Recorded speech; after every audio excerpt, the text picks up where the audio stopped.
Et c'est une destination très appréciée des touristes. Le village de Girolata se distingue pour sa beauté, mais aussi, on le sait moins, pour sa politique très offensive concernant le traitement des déchets. Sur ce site, à part 80% des déchets sont triés.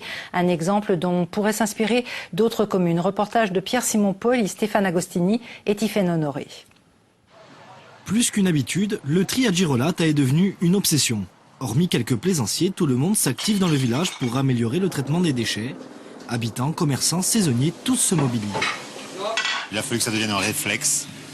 Ça a peut-être pris une demi-saison, donc toujours dire, passer derrière, vérifier, redire. Un travail qui porte ses fruits puisque sur les 100 tonnes de déchets produits chaque année dans le village, 80% sont recyclés et transformés en compost. Le toc et la bobou, il est prêt à trier.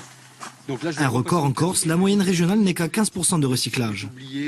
C'est tellement logique et naturel que c'est quelque chose qui devrait être fait partout. Et moi, je suis persuadé aussi parce que c'est très simple.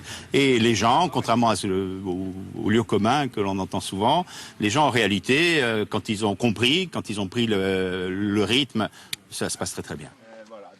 Résultat des courses, Girolata est présenté comme le bon élève en matière de traitement des déchets en Corse. Une source d'inspiration pour ces élus d'Altaroca et du Valinco venus visiter les installations, soucieux de trouver des solutions à la crise des déchets que connaît l'île. On souhaite véritablement que cette crise actuelle, qui est caractérisée comme une crise, en tout cas le paroxysme dans le traitement que connaît la Corse aujourd'hui, soit un électrochoc pour faire bien prendre conscience aux uns et aux autres, et en particulier à la source, c'est-à-dire à l'utilisateur, au consommateur, au ménage, que la solution passe d'abord par eux. Autre avantage, grâce au tri, la commune d'Auzagne a réalisé des économies. Il y a 10 ans, 6 opérations d'héliportage étaient organisées pour transporter les déchets non recyclables. Aujourd'hui, 3 rotations suffisent.